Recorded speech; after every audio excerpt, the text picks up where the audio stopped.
So after 48 hours of rich conversations, we are at the last segment of the Raisina dialogue.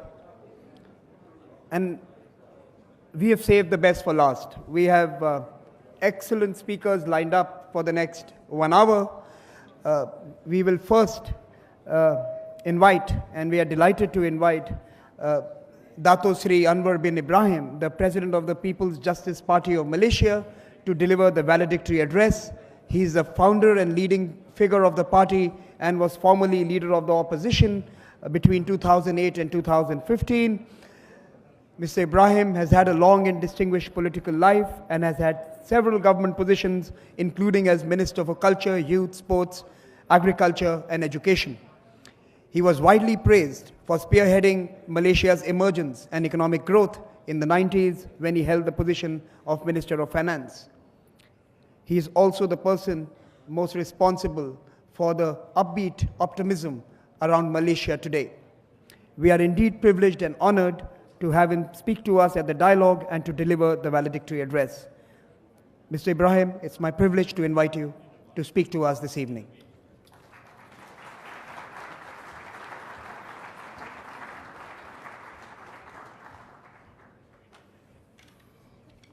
Excellencies, ladies and gentlemen, thank you. Let me begin with two statements commonly used to describe India, so much so that both could be deemed a cliché. One, India is an enigma. And two, India is a land of contradictions. Relax, I see some. I wholeheartedly disagree with the latter. While with regards to the former, I think we must accept that there is some element of truth. Whereas contradictions entail conflict, inconsistency, or even negation, enigma suffers bafflements, perplexity, even incomprehensibility. There are no contradictions here, but even to the seasoned observer, the enigma of polarities manifesting India's immense spectrum of diversity, generating limitless permutations and possibilities, requires us to reflect with humility to try and make sense of it all. I'm immensely pleased to be here today. I could not have predicted some month while bidding my time in solitary confinement, I will be standing here in New Delhi. I've been visiting India for over 4 decades, and it is a place which has taught me and all Malaysians a great deal about what it means to be a part of the rich civilization and to contribute positively to the noble pursuit of humanity. In a gathering such as this, we take stock of the past and endeavor to anticipate what lies ahead. The future remains an abstraction, constructed of our knowledge, understanding, action, and biases. With all the wisdom we can muster, we might just achieve the future for which we strategize, plan, and maneuver. The trouble is the future is now harder to perceive because we are immersed in the present uncertainties of post-normal times. Things are chaotic, changing with greater rapidity. Contradictions proliferate and are what we have to work with when basic assumptions about the way things ought to be are now uncertain and contested. What outcomes can we expect? At the conclusion of the 5th gathering of the Raisina dialogue, after many hours of careful deliberations, we find ourselves more and more buffeted by the old political dilemma. Events, dear boys, events. We have seen 9/11 and its aftermath in the war on terror.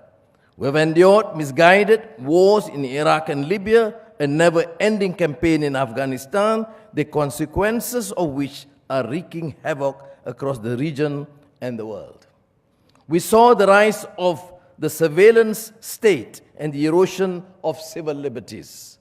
We cannot ignore the long suffering of Syria and the torment of Yemen, which followed the failure of the Arab Spring and the genocides which have happened and are currently taking place in broad daylight.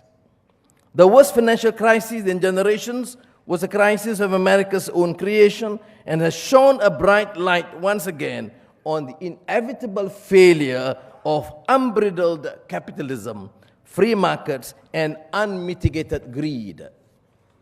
What was supposed to be the end of history and the American century is mutating into something entirely different, darker, and more sinister. The mainstreaming of jingoism and the emergence of isolationist nationalism around the world. Can we say this is just events unfolding, or should we be more humble in recognizing the limitations of the prior analysis? Now let us consider that the very same time as the American century was instituted as a planning horizon, an alternative vision was gaining traction in academic discourse. It is neatly expressed in Andre Gunder Frank's title, Reorient. This is the advantage of being in prison. I have all the time and liberty to read books. The thesis is not just confined to predicting the coming economic empowerment of China and India or a coming Asian age. More profoundly, it is an argument about the illusory history and theoretical ideas woven around Western modernity as the origin of capitalism and globalism.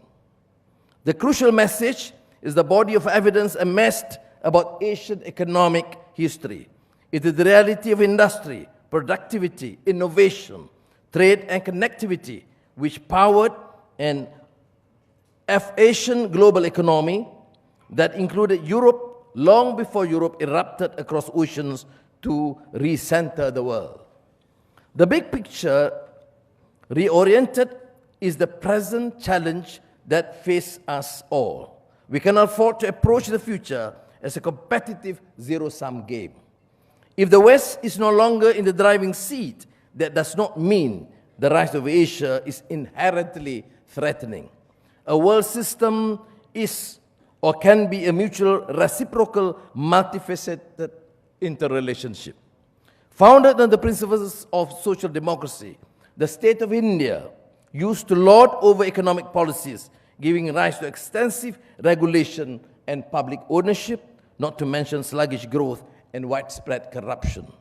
But with economic liberalizations and reforms in 1991, India migrated to a market economy and by 2008 became the second fastest growing major economy in the world. Yet, while it continues to grow now, the flaws and symptoms commonly associated with the capitalist system, the so-called free market economy, are glaringly present.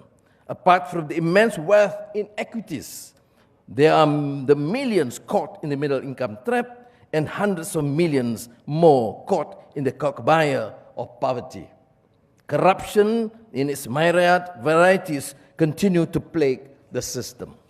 The enigma deepens when we realize that across the vast tracts of the second industrial revolution, with many still stuck to manual labor, we have oases of software programmers and techies heralding the fourth industrial revolution.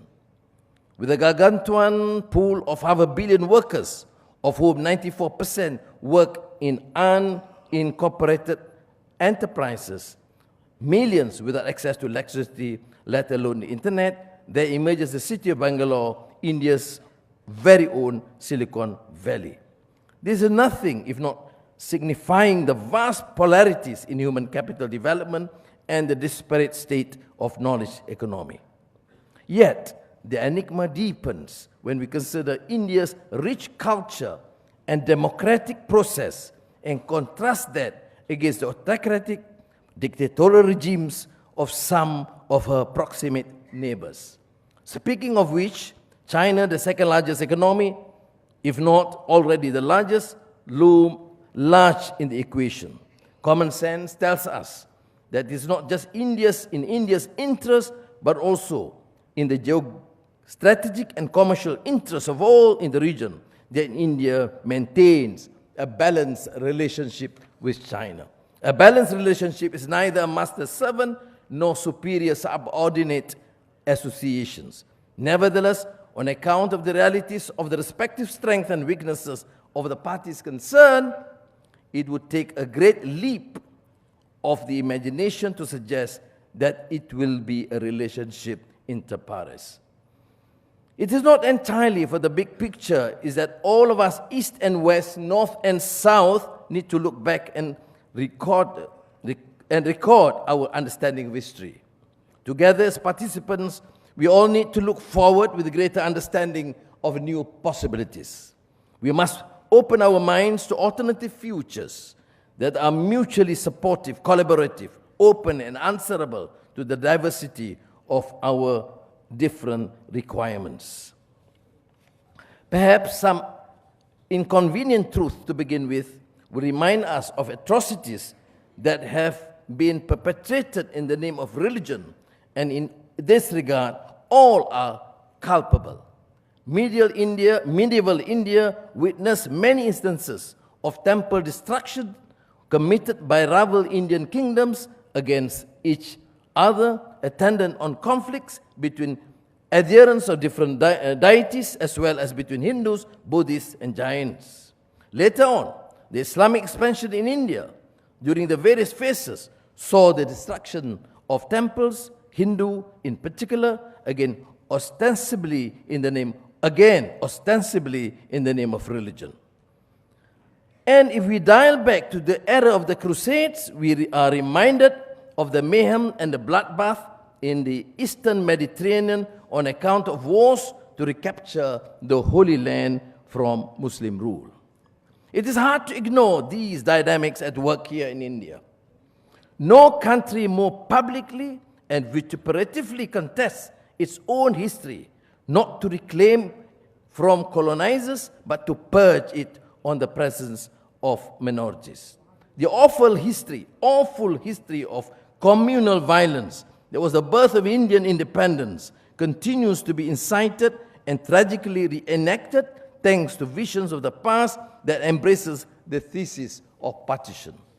We must be thankful for the Indian sages, historians, scholars, whose work reclaimed the open, tolerant mosaic of subcontinent's past. Hindu and Muslim need to recognize the mutual influences of their shared history. Whether that is the evidence of the early Mughals, engagement with Sanskrit learning, or being honest about the convivencia of popular religion and the mixing of our cultures out on the streets. Think of the living saints, whether Muslim or Hindu, whose lives of service to the needy, whoever they were, whatever their origin, exemplified the meaning of shared values and common humanity. The shrines where the saints were buried drew worshippers from all communities.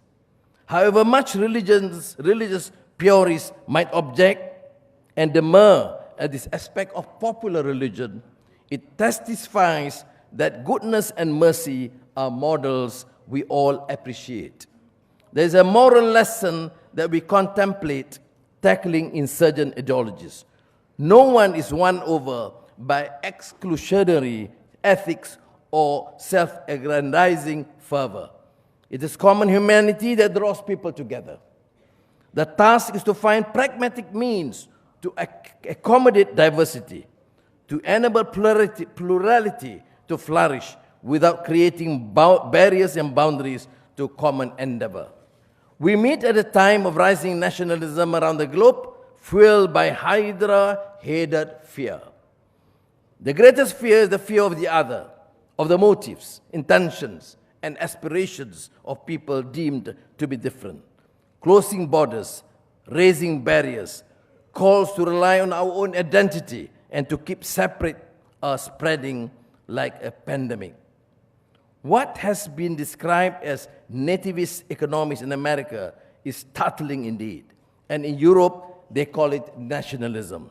Let us not dupe ourselves by conflating nativism and nationalism or patriotism, for to my mind, it is nothing but a manifestation of unbridled populism.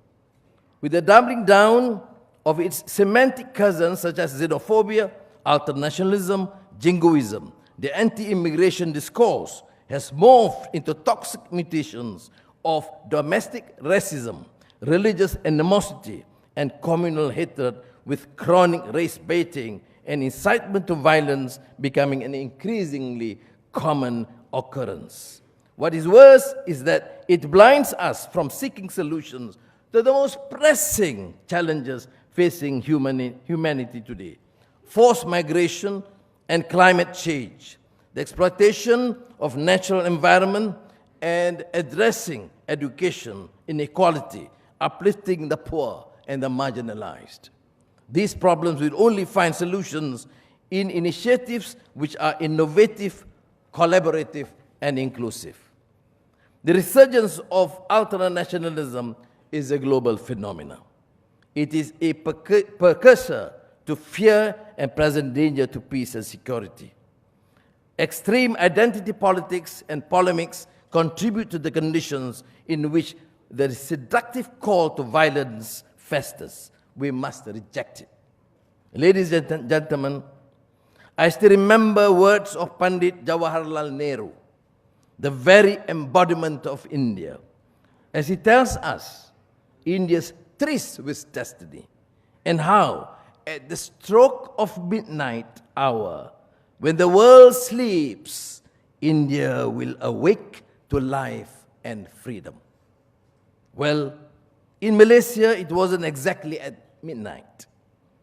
But on May 9th, 2018, the people of Malaysia made their tryst with destiny by voting out a regime that had ruled the nation for more than 6 decades. At the 14th general elections, with the stroke of the mighty pen, Malaysians from all walks of life, Muslims, Hindus, Christians, Buddhists, and the indigenous tribes, signed their warrant to hand over power to Pakatan Harapan, the alliance of hope, if you will. And with that, a new era began for Malaysia. The peaceful transition of power was nothing short of remarkable. And I strongly believe that one of the most important reasons for this exceptional phenomenon is our very firm and consistent policy on communal and race relations. Indeed, during the run-up to the elections, the other side resorted to playing the race and religious card. And while that might have gained some traction, the fact is that the majority of the people rejected it in favor of cultural and religious inclusivity. No doubt, the voices of wreck and ruin will continue to be heard from those who would want to see the new government fail. The test for us, apart from ensuring the successful stewarding the economy, is to remain firm on our policy of eschewing all forms of extremism and fanaticism, and respecting diversity and embracing communal and religious harmony. If the world were to take one lesson from the Malaysian story, is this: mind you, managing a coalition of bitter rivals and different ethnicities and religions is at times Olympic in the effort required. But we must not shy away from what is fundamentally right and good only because it is hard.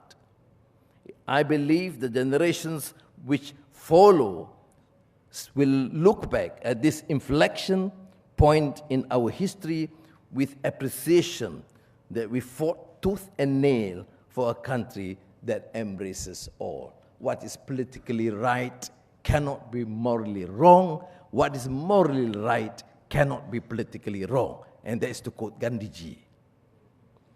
The institutional reforms that are underway, including parliamentary reforms under my direction, are primed to take Malaysia on a new path of greater constitutional democracy, rule of law, and judicial independence. These changes will provide the foundation to ensure our democratic transition is not fleeting. Leadership is, of course, critical. But in the long term, it is the institutions that ensure protection of fundamental liberties, vibrant contestation of ideas in the social and public spheres, further empowerment of women, and with a proactive social justice agenda and greater distributive justice for the poor and the marginalized. Coming back to Asia and India, to my mind, if Asia does rise, the truth be told, it must be shorn of vain glory. As they say, history can liberate us, or it can incarcerate us. Our great opportunity in Asia, in this moment of upheaval and disruption, is to find new path to heal the divisive, demeaning, and demonizing ways of the past. It is the threshold across which we can transform the relationship. We could continue to be befuddled and bound by the poisoned legacy of contested meanings and ideas of the past, present, and future. Or we could rise above our prejudices and opt for real justice and peace that is equitable and fair to all. That noble path which calls to us, where we are unwavering in the commitment to principles which are universal and timeless, is a journey, albeit difficult, that can bring us to a better future. Thank you, ladies and gentlemen.